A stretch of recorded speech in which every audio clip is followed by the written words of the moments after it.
Yes, are you here?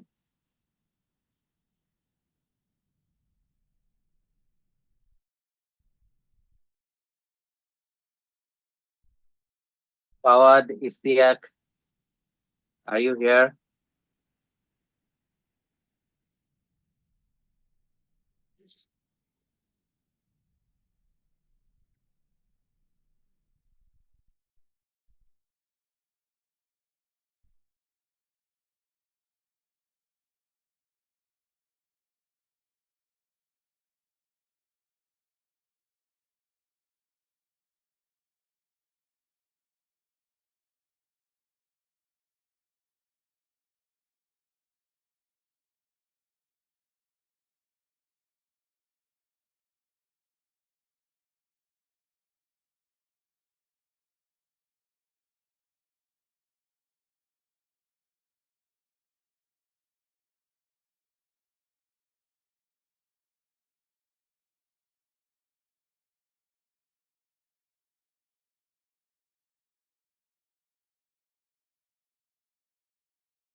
Should I start the class?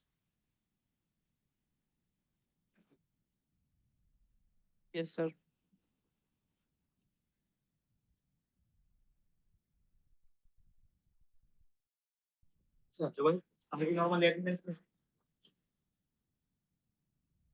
Sorry, I didn't get you.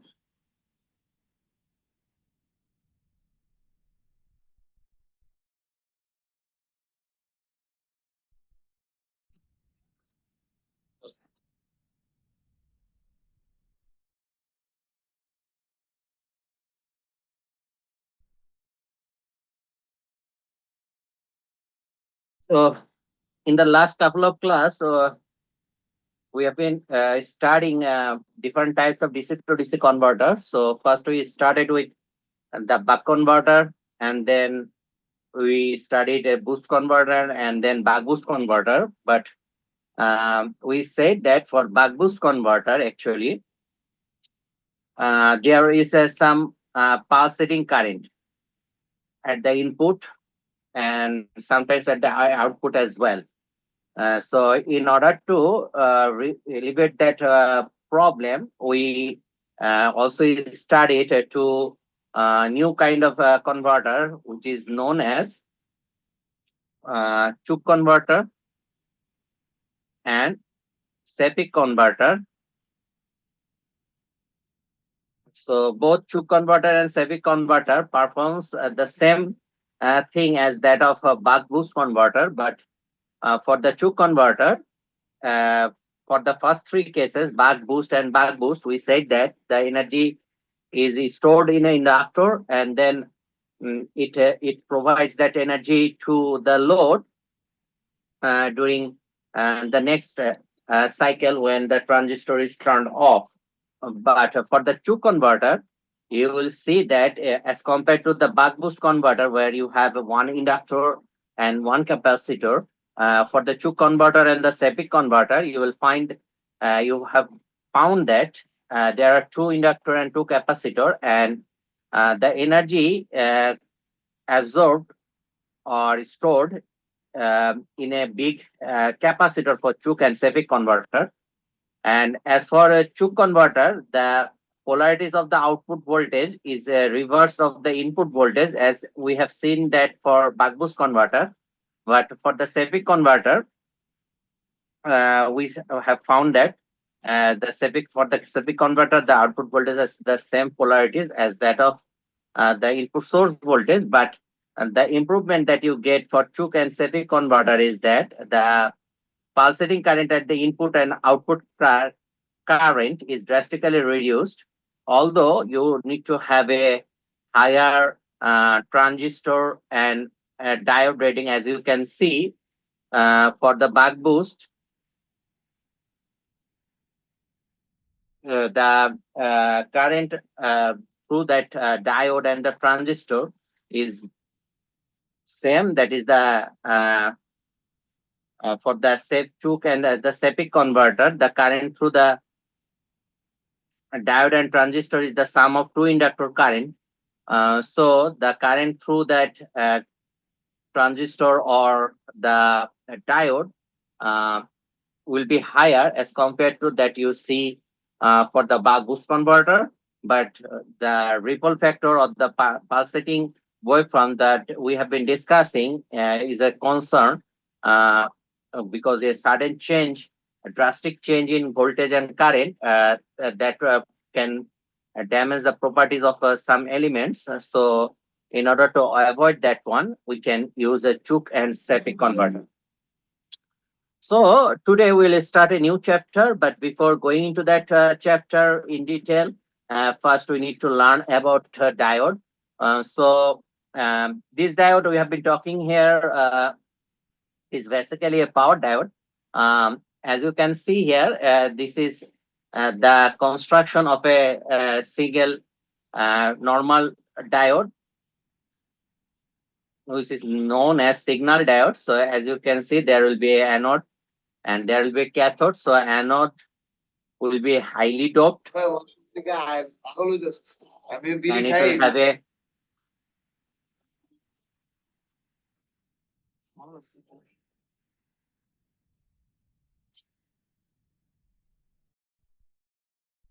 majority carrier hole, although there will be some minority carrier here, which will be the free electron. So hole here will be the majority carrier and minority carrier would be the electron. Similar way, the N-type material, it is highly doped and the majority carrier here is the electron, whereas the minority carrier here, it would be the holes. So just like that, ideal diode, if we have been talking about the ideal diode, if you see, if you put the anode voltage higher than the cathode voltage, it will act like a short circuit. So no matter how much current it is going through the diode, you will always find that diode voltage across that diode between anode to cathode, it will always be zero when it starts conducting.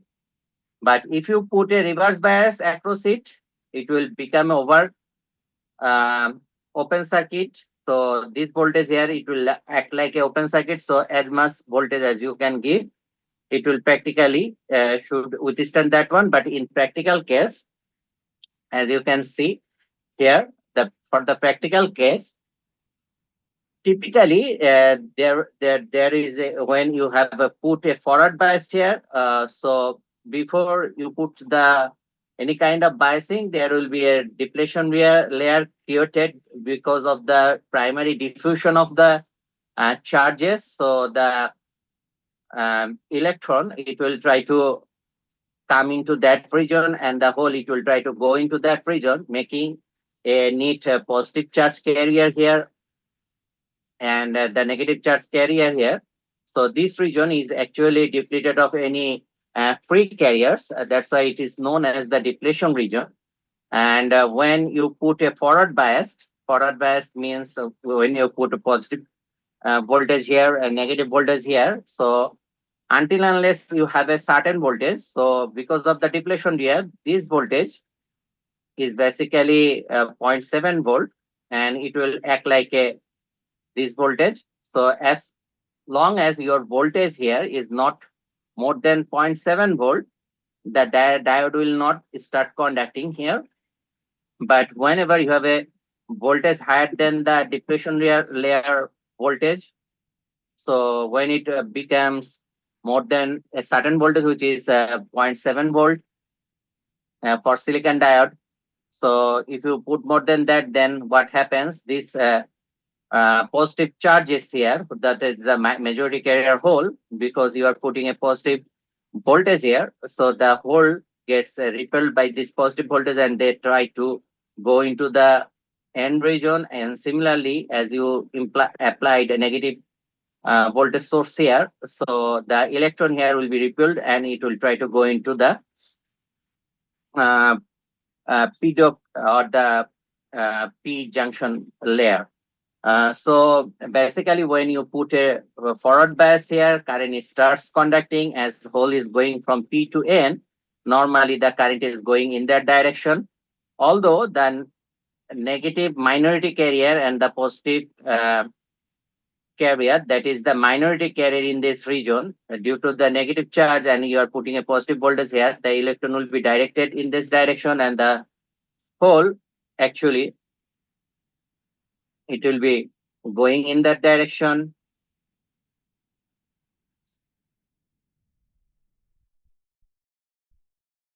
So basically, for the forward bias, you have a less depletion region, but as you put a negative voltage here and positive voltage here, so as you can see, after a certain voltage, if you for the forward bias, as you put a more than 0.7 volt, it will start conducting and there will be a voltage drop. This voltage is basically to eliminate this voltage produced at the depletion layer, and as you can remove that voltage, then it will start conducting and current gets higher. So basically this portion can be modeled by a single element approximation. So we can consider this diode to have a voltage drop due to the depletion region which is formed here, and then it should have a resistance because this is the current goes through there. So this layer it will form a particular type of resistance. So due to that portion, it will have a drop here. So although we are considering this, we can consider this as a linear expression as well. But in case of reverse bias, what is happening here? So minority carrier here, it is the electron, and the positive carrier here as the whole. It will try to the whole, since you are putting a positive charge here, so whole will try to go in this direction, and similar way, since you have a negative charge here, so minority carrier, it will try to go in that direction. But the uh, positive holes, that is the majority carrier here, it will try to go in this direction, and then the negative charge, it will try to go in that direction. So as you can see, more of the atom, it will lose its free electrons. So the depletion region, it will get wider, and as the depletion region gets wider, the voltage, that is positive to negative, so we can draw like this. So it will be it gets wider. So the voltage across the diode, as you can see, although there will be a leakage current due to this minority carrier electron and holes, their currents will be in the reverse direction, because previously the holes, it was going in that direction, but now the holes are going in the opposite direction. So the current, it will be relatively in the negative direction until unless you put a big voltage across it. So if you keep increasing this voltage, then after a certain times, the force, it would be so much that this electron and hole will collide with the atom with such a force that more and more minority carrier will produce, and after a certain time, it will be a breakdown which is known as the avalanche breakdown. And because of that, this diode will be practically damaged, and you will have a high current through that diode. So that is basically what you have learned in the electronics class. That is the construction of a diode. And as you can see, during normal operating time, that since here electron is the minority carrier in the pin type semiconductor, and the hole is minority carrier in the N type semiconductor, so their concentration will be very high near the depletion region, and as you go further away from the depletion region, their concentration will get low. So actually, a diode, it can be considered as a simple electronic switch available, because when you put your VA greater than VK, it will work like a simple short circuit switch. And when you put a reverse bias, then it will become a open circuit switch until unless you reach to a point, that is the extreme point here, where you have a avalanche breakdown and huge amount of current will flow through it. So we are considering that if it is not here, so we are considering this region, where in the forward bias region, it will act like a short circuit, and in the reverse bias region, it will it will act like open circuit. Although this current here is the leakage current, but this current is very low, so we can practically consider it as a open circuit condition. And then it is uncontrollable in the sense that the voltage and current in the circuit turns it on and off. So if the circuit voltage VA with respect to cathode voltage becomes higher, it will automatically turn on. Then we don't have any other control to stop it. And as soon as this voltage becomes lower than the cathode voltage, it will turn off. But in practical cases, we'll find that the current through the diode, it needs to be totally off or goes to zero to make this diode off, because if you have the inductor in the circuit, the inductor will not allow the current to go to zero at a certain right. For example, you have a constant current here, and suddenly you make this diode turned off. So what is our expectation? After a certain value, it will drop down to zero. But actually, if you have a inductor in the circuit, this inductor doesn't like this voltage, this current to go down quickly to zero. So instead of having this thing, type of characteristics, you might see that instead of going to directly to zero, it will need some time and it will decrease linearly and then it will go to zero because of the presence of inductance in that circuit. We'll discuss that later in the next few. So as we said, the diode is forward biased when the current through it is the positive and reverse biased on when the voltage applied across it negative, meaning that your anode voltage should be higher with respect to cathode voltage when we are considering the voltage to be positive, and the cathode voltage is higher as compared to anode voltage when we are considering and the voltage to be negative. So is there any question so far? Because this type of thing you have studied in your the first year, second year, I hope, and then you have also studied then in your intermediate courses as well. So is there any question regarding this? I think you are all are familiar with that, right?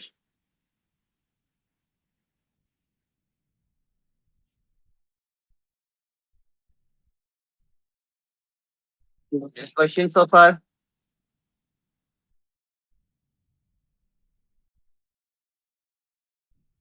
No, sir.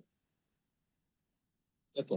So unlike the normal diode where you have two junctions only, P-type substrate is connected to the N-type substrate. For the power diode, as it has to deal with a lots of power, higher voltage and current. So their construction is basically a little bit different than what we have seen for a conventional signal diode. So here you can see there will be a N plus substrate. So this N plus substrate means it's a highly doped, and sometimes you have a big amount 10 to the power 19 atom per centimeter cube.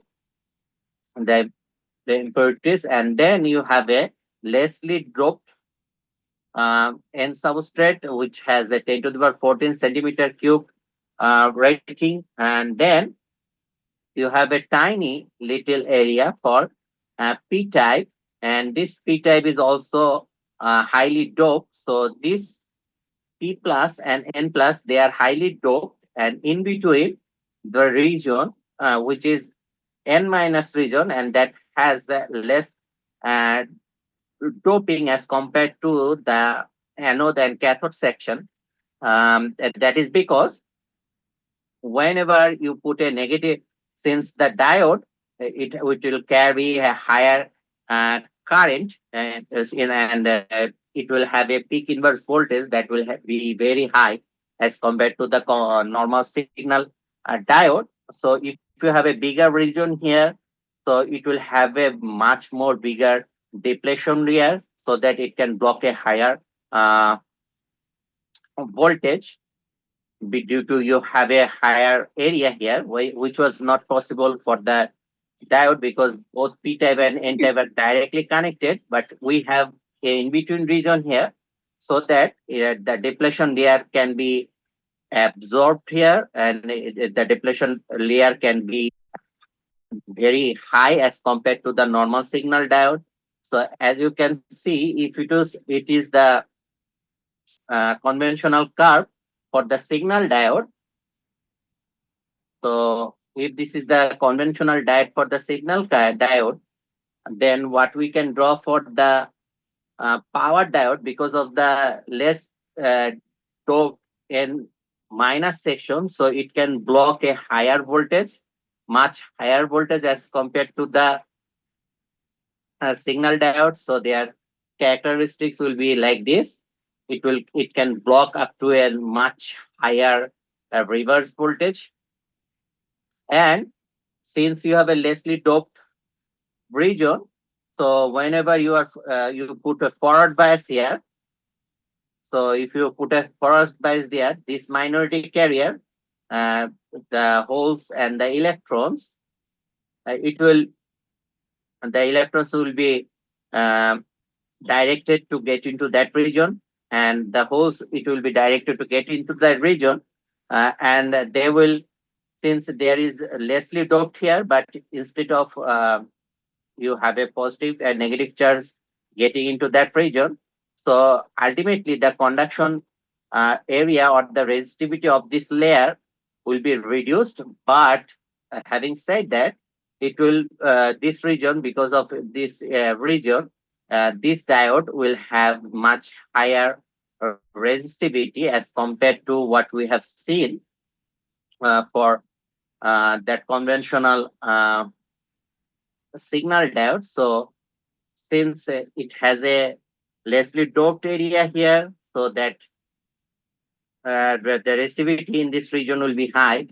So as you can see that when the diode is operating in the forward bias, it will their curve will look like this. So it will have a much more voltage drop as compared to the signal diode, because of this resistivity shown in that lessly doped area there.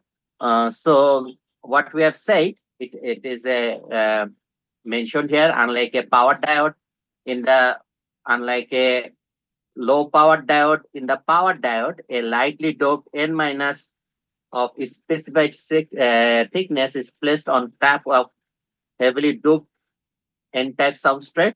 So as you can see, and then this N absorbs the depletion region during the reverse bias condition and is commonly known as a drift region, because this portion is a void of any free charges, but this is N-type. So P-type will be the minority carrier here. So as soon as the holes here it gets chance to get in, it will be drifting in this direction.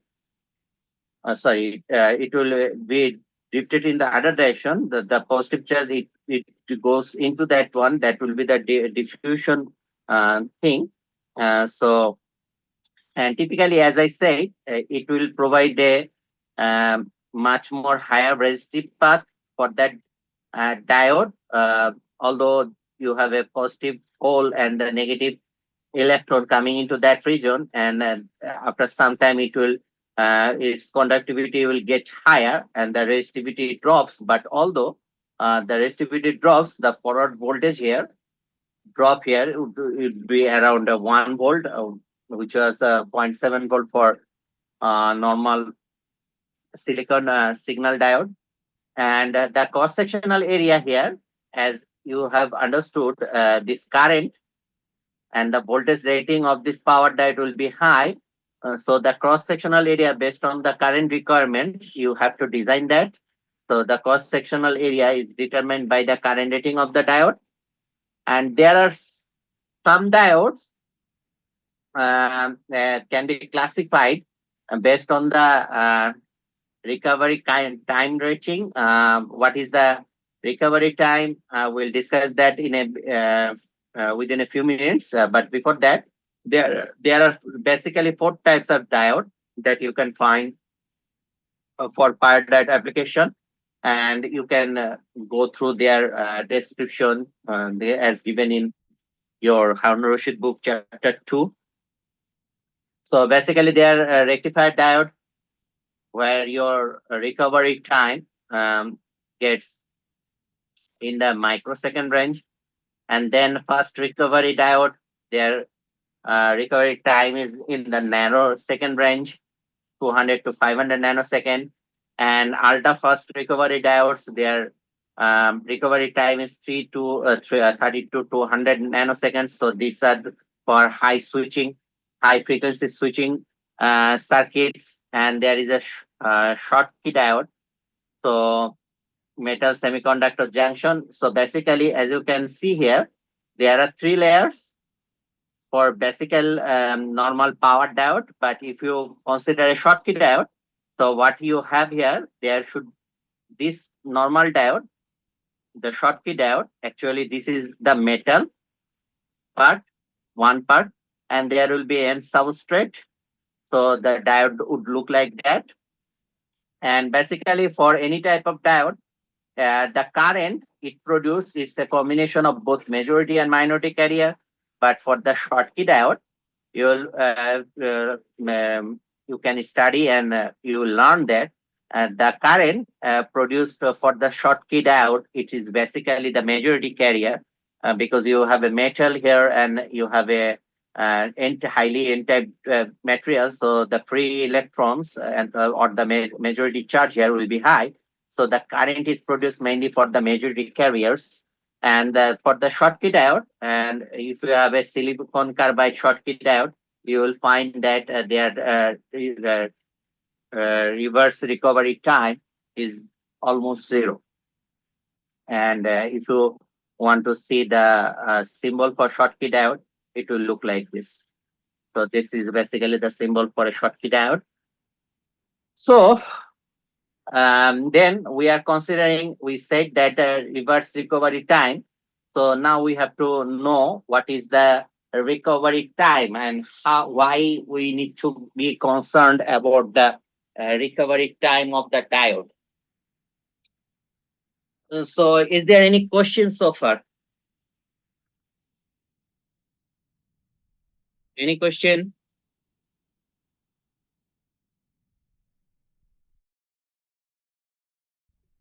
Any question?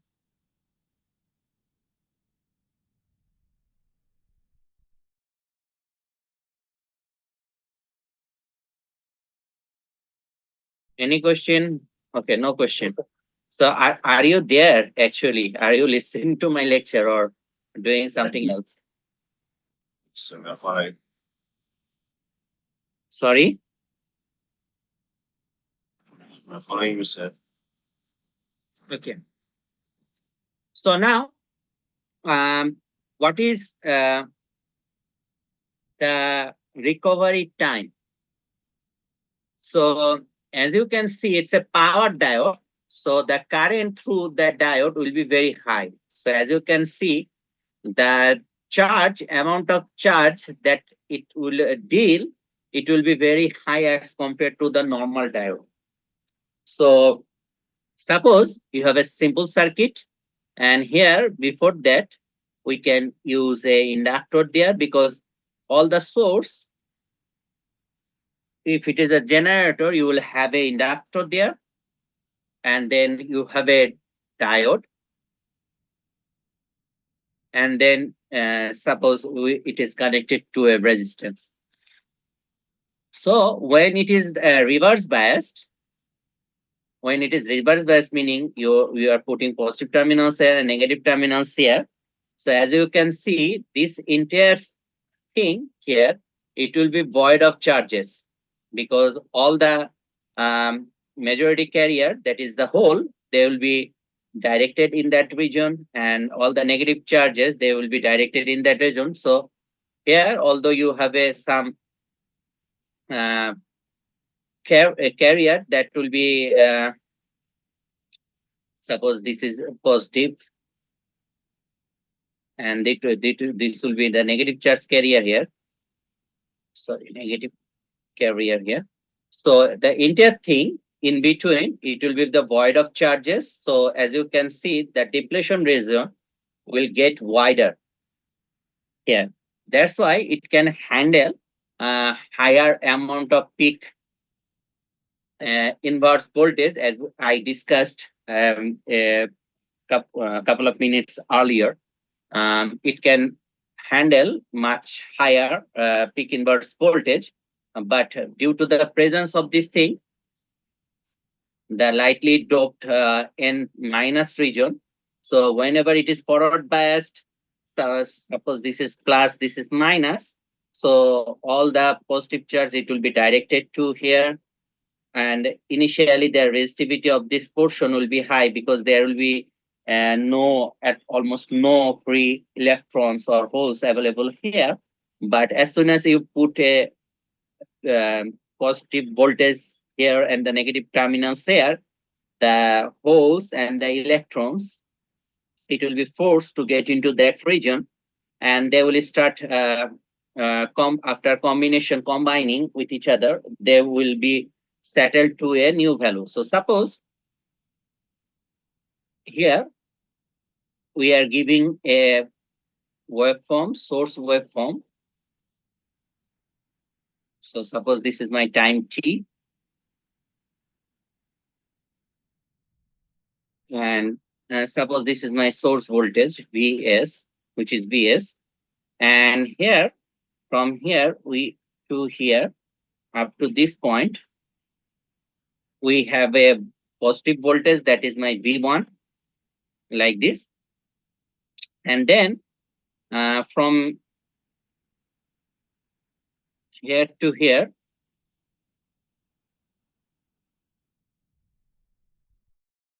we have a negative voltage.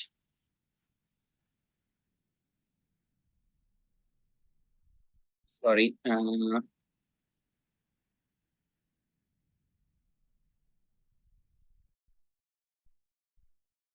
Negative voltage. So whenever you are putting a positive voltage here, so if it is the diode and this terminal is getting positive as compared to this terminal, so diode will, what is your expectation? The diode will try to turn on immediately, right? From here, it should be turned on.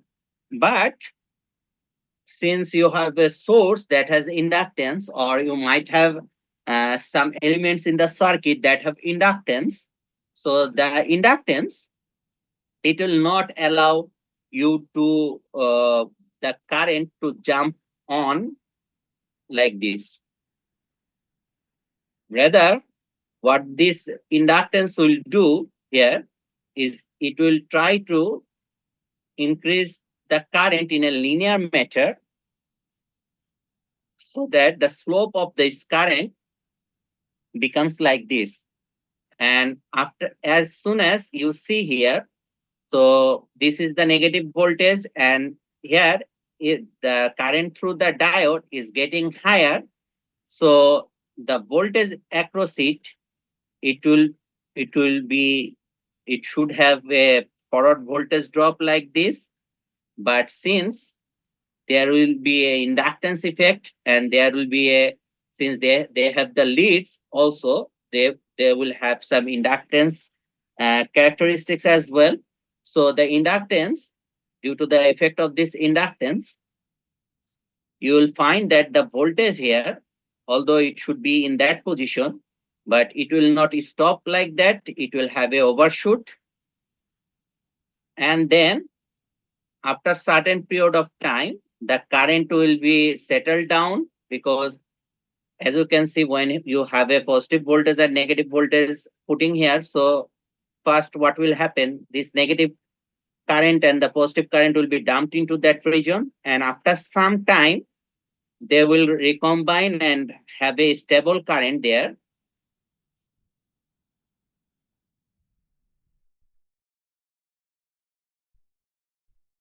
So suppose this is the time after which you will get a stable current, and as this you have the stable current here, so the resistivity here will be dropped to a very low value, because it initially it has a very high value, and the current, it will be continuous, and then after some time it will drop down to, suppose we are saying this is 1 volt, after some time it will get into that 1 volt region. So the time that is required for the diode, so when we are, suppose this is my t0 time, so it will need some time t1 to start from the reverse bias to the positive overshoot point.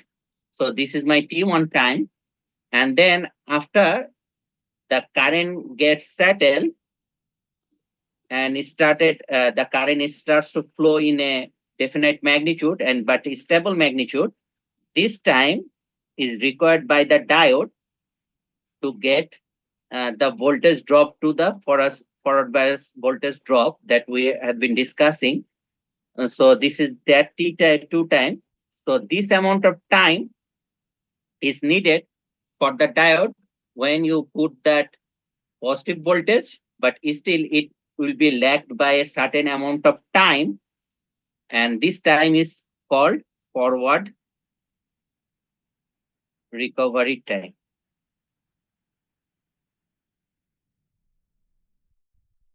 And that is a very significant thing for a diode, because if this diode has a overshoot that is higher, and if this diode has a slope uh, of change of current that is higher, so there would be some element in the circuit that doesn't like this rate of changing that current. So it can have a high voltage for that one. So whenever you are using this diode, you have to get into that data sheet to see what is the slope of the increase of the current. So that should be the forward recovery time. And once the current settles in, so as you can say, huge amount of majority carrier will start following through this path. But as soon as you give a negative pulses here, that's mean you are now putting it in a positive here and negative terminal here. So what will happen? So there will be a majority carrier hole here and a minority carrier electron here. Sorry, majority carrier, because it's a n dope. So electron is the majority carrier and hole is the minority carrier. So as soon as you put a reverse bias, so what will happen? This huge amount of charge, although this polarity is changed, but due to the storage of charge here, so this there will be a certain time requirements for the diode to get this charge recombined with other and settle down to zero. So what will happen here, as soon as you put a negative reverse bias here, negative voltage across the diode, the current will start decreasing, and it gets to zero at that time when your majority carrier will stop to zero, but there will be a loss of minority carrier in that region that will continue flowing. And because of that, you will have a negative current. This portion is because of the minority carrier. And after certain period of time, this all the charges will recombine to get this current to zero. So the time that is required to get this current, although the majority current, majority charge carrier will be zero here, but the current that is flowing through the diode because of the minority carrier. So this portion here, so this T4 and T5 time, that will consist of the time that is required for the diode to get into that reverse bias, although their current gets to zero. Why this current is linearly decreasing? Because we previously said that the inductor present in the circuit, whether it can be the source inductance or the load inductance, this will not allow the current to drop suddenly. Rather, it will try to decrease the current um, in a manner so that the voltage across the inductor will not be so high. But when the majority carrier stops, but in this region, there will be a very significant amount of minority carrier. And this minority carrier needs some time to recombine with the p-type and the n-type majority carriers or the ions that is present here. And then finally, it needs to get zero after some time. So this time, it is called the reverse recovery time. And as you can see, this reverse recovery time here is the time that we have been mentioning here. And if you have this fast recovery diode or the ultra fast recovery diode, because you have a switching circuit, so that the diode needs to be turned on and off very frequently at a high speed. So if you need if you have a diode that has a high reverse recovery time, then that will produce problem for that high frequency operation to happen.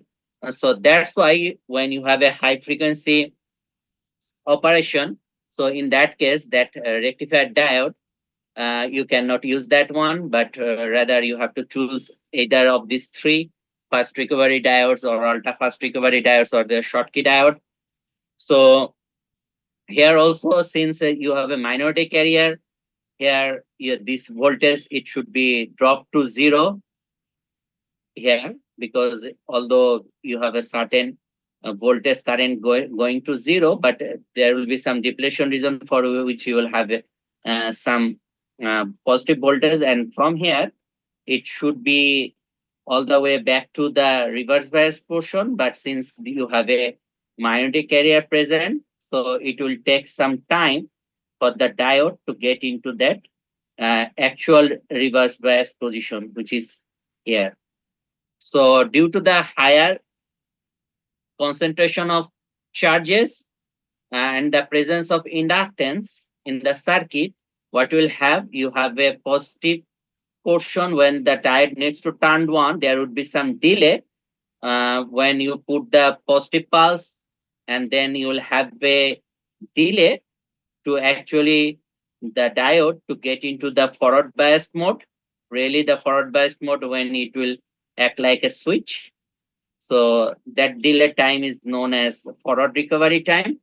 And at the instant when you put the reverse bias across the diode, then what happens? The current will try to go down, but unfortunately, the minority, because of the minority carrier presence, you need to have a certain time delay, because before you can consider the diode to be a completely open circuit. So this delay time is known as reverse recovery time. And if you want to have a circuit that is very fast, you need to turn it on and off very quickly. So if you have a higher reverse recovery time, then that would be problematic for you to operate the circuit as expected. So there are some diode. As you can see, fast recovery diodes, they have a forward voltage drop 1.1 to 2.2 volt, and their average current in the range of 30 ohm or 30 amps or 400 amps. And as you can see, their recovery times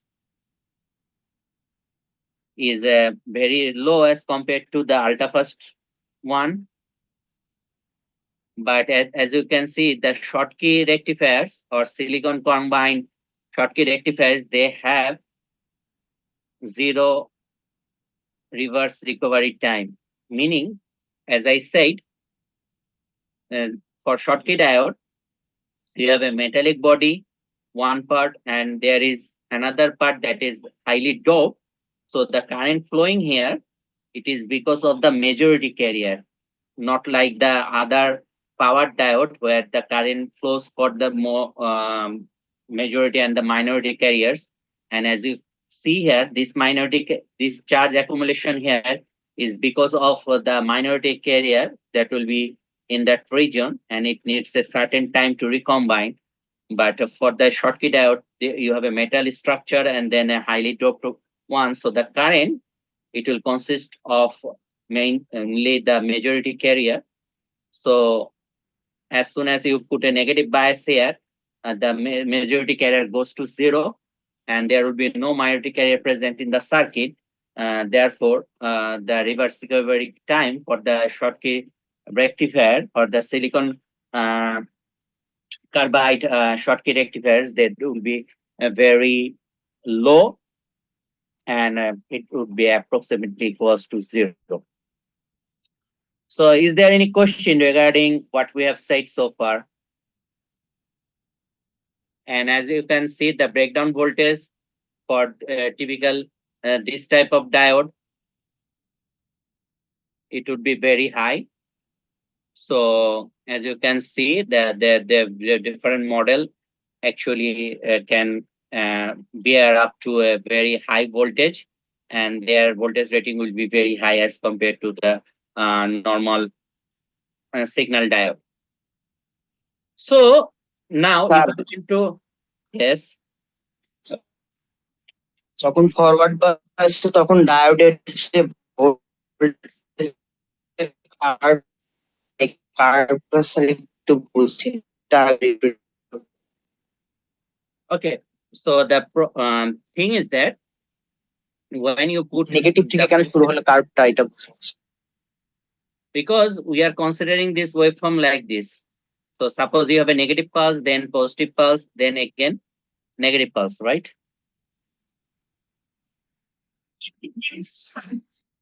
So suppose it's a continuous pulse like this. So you have a positive pulse, then negative pulse like this. So the diode will be in the reverse bias for a certain period of time, then it would be forward biased for a certain period of time, then again it will be reverse biased. Okay, so we are assuming that before we put that value here, it will be the diode was in the reverse bias portion. Okay. So that's why it starts from negative.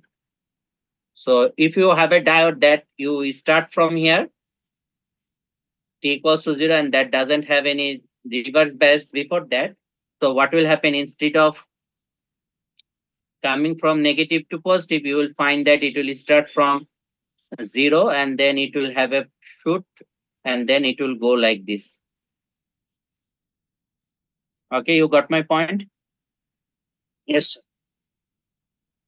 And this time, actually, it is required because as soon as you change the polarities, so the majority carrier and here and on the N type, it will come into that region, and that they will need some time for the current to get settled down. So as you can see, it will try to ramp up and get increased, because this inductor, it will not allow it to increase instantaneously like this. So what will happen, after some time this current will get settled, and as soon as this current gets settles, you will have so many high majority carrier here, so that the conductivity, the resistivity of the circuit in that region get reduced. So you will find that the voltage drops down to the actual voltage drop, which is typically around 1 volt. Make sense? Yes, sir. Okay. So now, if I want to get the equation for the reverse recovery time, so all of the things that we have discussed so far, you can find it in Harun Rashid book or Nid Mohan's book.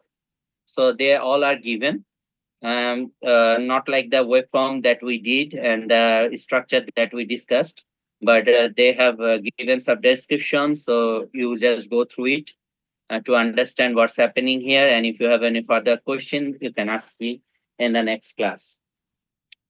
So as I said, if you suddenly suppose you are putting the diode here in the reverse bias. So suppose you are putting the diode in the reverse bias here, and then the majority carrier, it will try to drop down. And when the current gets 0, we said that the majority carrier is 0, but there will be some minority carrier in the here, and that needs some time to settle down and so that the current can become 0. So here you can see, if it this time when your current reaches to its peak value. So this peak value, it is basically known as reverse recovery current. And the time that is required here, we are considering is TB. So if this TB is high, meaning that after reaching to its maximum point, it will require higher time to get the current to zero, rather than you might have some diode after reaching to its maximum point, it can go to zero very fast, but again, it will have some transients and then it will settle down to zero. So there is a factor known as softness factor, which is known as TB over TA. So that gives you the indication how much the TB is higher as compared to the TA.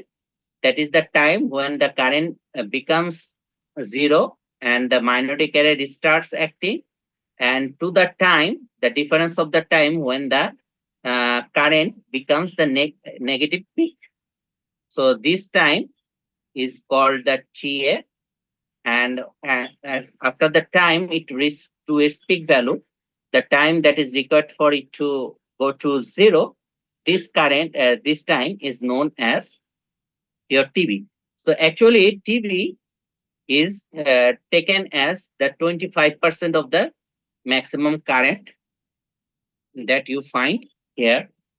So TB and TA, if you see there, that ratio is known as the softness factor, and the total reverse recovery time, it should be your TA plus TB. So from here up to this point, this should be your TA, and from here to here, or you can consider this here.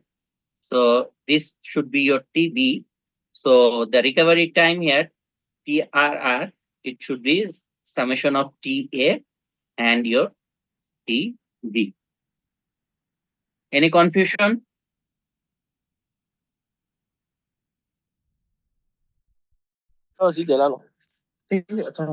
So if you have a current slope here, suppose we are considering this current slope here, it should be di over dt. Suppose we are considering that the current slope is like this.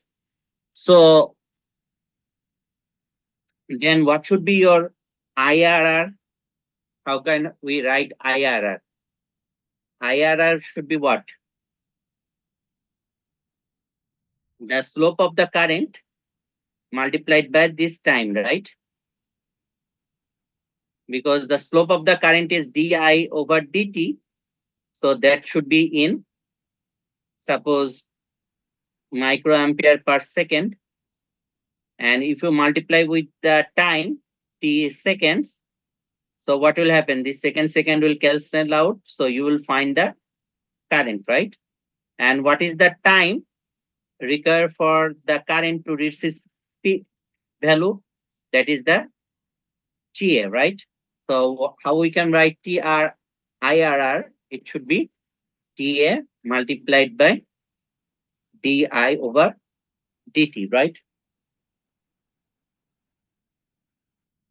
Any question?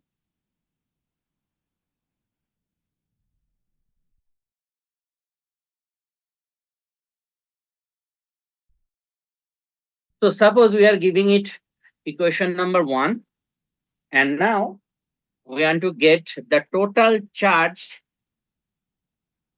minority carrier charge, that we can find here. So in that triangle, so we can write it as QRR. That will be the summation of two charges here, which is known as Q1 and Q2. So for Q1, if we consider this triangle,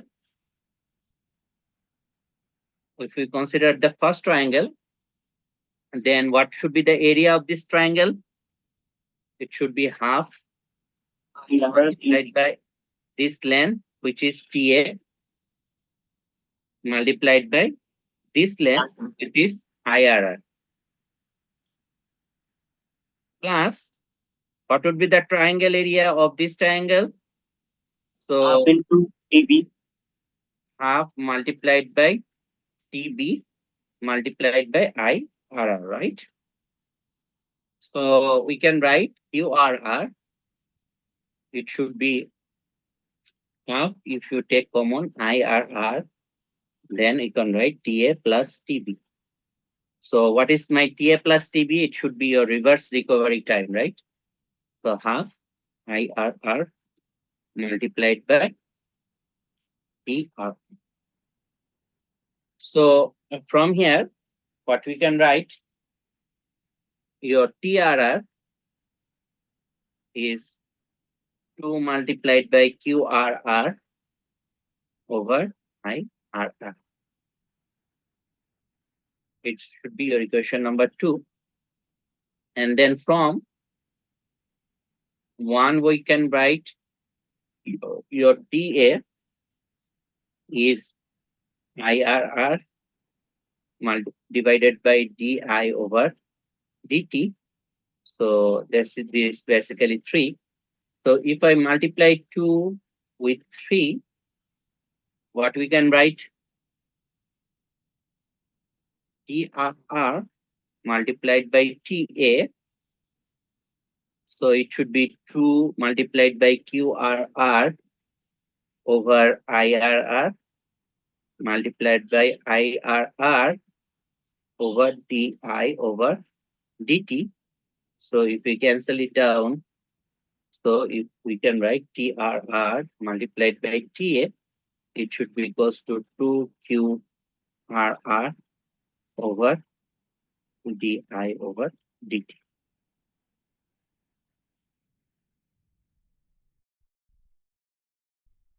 Now, for this case, when you have a abrupt recovery, so when you have a abrupt recovery, so meaning that your TB is very small as compared to TA. So if this is very small as compared to TA, so what we can write then? TRR, it would be approximately equals to TA, right? Because from here to recover to get into the 0 time, it will require a very small time. So the reverse recovery time will be consist of the time that is required for the minority charge to get into the peak value. So in that case, here, since TA is approximately equals to TRR, so we can write TRR squared. You can write it as 2QRR over DI over DT, or we can write TRR. It is nothing but square root of 2QRR over DI over DT.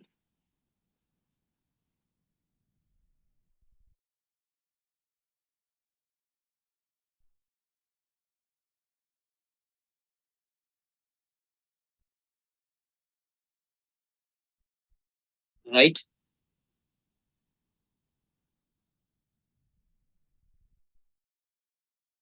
Similar way, we got the equation for IRR. So what is my IRR? IRR is TA. So instead of TA, we can write it at TRR multiplied by DI over DT. So what is my TRR?